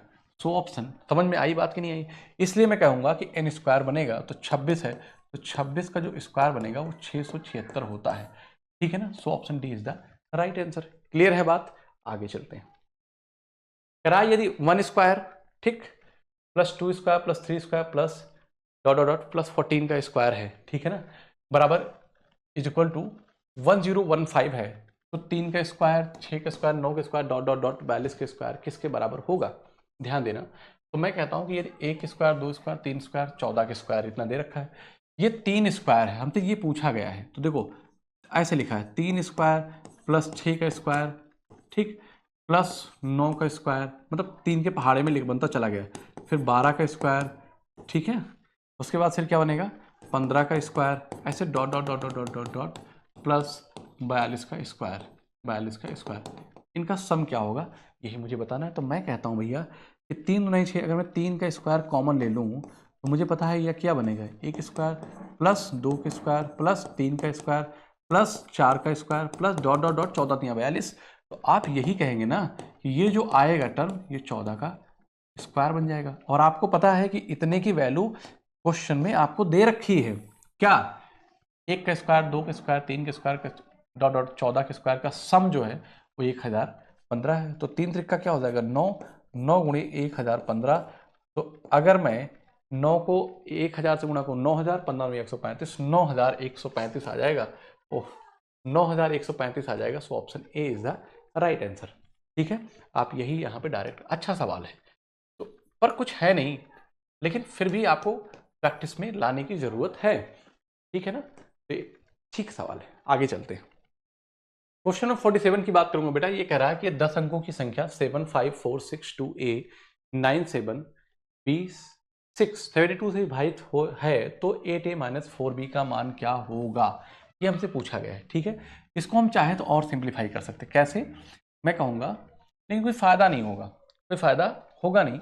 मैं इसको ये लिख सकता हूँ कि अगर 4 कॉमन ले लूँ तो यहाँ पे बच जाएगा 2a माइनस बी, और रूट में तो ये 2a बाहर आ जाएगा, 2a बाहर आएगा तो 2a minus B, 2a minus B के फॉर्म में रिजल्ट होगा। कौन से आंसर में ऐसा बन रहा है, तो 2 दूना 4 और 2 दूना 4, मैं कहूँगा कि 2 दूना 4 सते 28, 4 सते 28, 2a माइनस बी की वैल्यू 7 है, 2a माइनस बी की वैल्यू 7 है, और कोई बनेगा क्या, 2 के मल्टीपल 2 दूनी 4, 4 का मल्टीपल है नहीं, so option D is the right answer. कुछ भी नहीं करने की जरूरत है, कुछ करने की आपको जरूरत ही नहीं है। क्या किया मैंने, हम ये जानते थे कि रूट 8a माइनस 4b की जो वैल्यू है ना वो क्या आ जाएगी, ये बाहर आएगी, इसमें मैंने 4 कॉमन लिया तो 4 आएगा बाहर आएगा, मतलब जो भी आंसर आएगा इस फॉर्म में आएगा, इस फॉर्म में आएगा, ठीक है ना, 2a माइनस बी के फॉर्म में आएगा, अलग अलग वैल्यू सेटिस्फाई करेंगे। आप कहेंगे नहीं सर समझ में नहीं आया, मुझे पल्ले नहीं पड़ा, पर ये आपको ये एडवांस मेथड आपको सीख के समझना पड़ेगा और एग्जाम के लिए अप्लाई करना पड़ेगा, ठीक है। क्योंकि आपके पास जितना टाइम बचा लो, मैं सवाल तरीके से करता हूँ, आपको सिखाता हूँ। 7 5 4 6 2a 9 7 b 6 किससे भाज्य है, तो वो 72 से भाज्य है, तो मैं कहूँगा संख्या 9 और 8 दोनों से होगी। अगर संख्या 9 और 8 दोनों से है तो आखिरी के 3 अंक होंगे, तो आप कहेंगे सर, आप क्या कहेंगे कि 7b6, 7b6 है, ये 8 से कब कटेगा, तो b की जगह क्या वैल्यू सेटिस्फाई कर सकती है, मैं कहता हूं कि 8 है 64 6 70 96 होता है और 16 होता है, 8 के पहाड़े में 16 तब आएगा, एक होगा 16 एक होगा 96, एक होगा 16, एक होगा 96। तब जब मैं 64, 6, 3, 9, मतलब अगर b की वैल्यू मैं 3 रख दूं, क्या रख दूं? 3 रख दूं, तो आप देखिए क्या बन जाएगा। आप देखो 7, 3, 6, 8 से डिवाइड करूंगा तो 8, 9, 72 और 8 दुनी क्या हो जाएगा? 16 बन जाएगा। ठीक है ना? इसका मतलब है 3 सेटिस्फाई कर रहा है। 3 की जगह और मैं क्या रख सकता हूँ? 7 रख सकता हूँ। कैसे? देखो, मैं कहूंगा कि 7 ऐसे 7, 7, 6, 8 से करूंगा, 8, 9, 72, 5, 77 और 8 सते 56। 56 भी तो होता है, 56 भी होता है। ठीक है ना? 96 फोकस नहीं करेंगे हम, 56 भी करेंगे। तो मतलब 3 और 7 2 सेटिस्फाई कर रहा है। अगर 3 और 7 2 नंबर सेटिस्फाई कर रहा है तो ध्यान दीजिएगा मेरी बात पे। आप अब आपको चेक करना है कि नंबर 9 से कैसे कटेगा। ठीक है ना?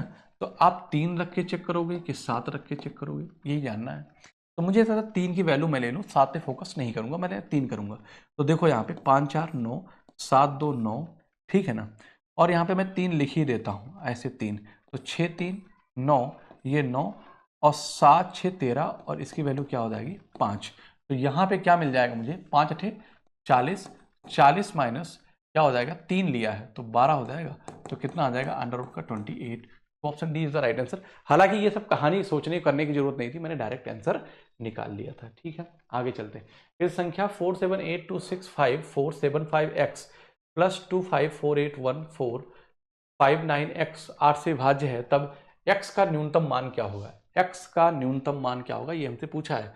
मुझे पता है कि यहाँ पे जो संख्या है ना 75x, मतलब कहने का कि ये वाली भी संख्या और ये जो 59 क्या लिखा है 59x जो है ना, यह दोनों 8 से विभाज्य है। क्या है? दोनों 8 से विभाज्य। 8, 9, 72। ठीक है ना?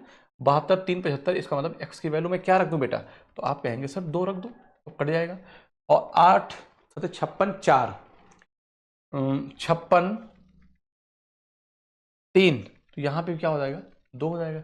इसका मतलब x की वैल्यू 2 सेटिस्फाई करेगा, तो न्यूनतम मान क्या हो जाएगा? 2 हो जाएगा। ठीक है, आगे चलते हैं कि पहली 25 विषम संख्याओं का योग क्या होगा। अभी तो मैंने बताया था कि प्रथम n विषम संख्याओं का योग जो होता है वो n स्क्वायर होता है। तो 25 का स्क्वायर करेंगे तो कितना आ जाएगा? 625 आ जाएगा। ठीक है, so option C is the right answer. ठीक, फार्मूला और सब कुछ पता होना चाहिए। कह रहा है कि 7 की पावर 105 के इकाई स्थान का अंक क्या होगा? 7 में 4 की साइक्लिसिटी चलती है, तो 7 की पावर जब 105 है तो इसको 4 से डिवाइड करेंगे तो आखिरी अंक से मतलब होगा, रिमाइंडर क्या आ जाएगा? 1 आएगा। 1 आएगा, 7 की पावर 1 करेंगे तो कितना आ जाएगा बेटा? 7 आ जाएगा। So option B is the right answer. I hope कि मैंने हर टाइप के सवाल को यहाँ पे कवर कर लिया है। कुछ भी होगा तो हम अलग से क्लास बना के डाल देंगे, और उम्मीद करते हैं कि आप हमारी इस क्लास को बहुत ज़्यादा प्यार देंगे और लोगों तक फैलाएंगे।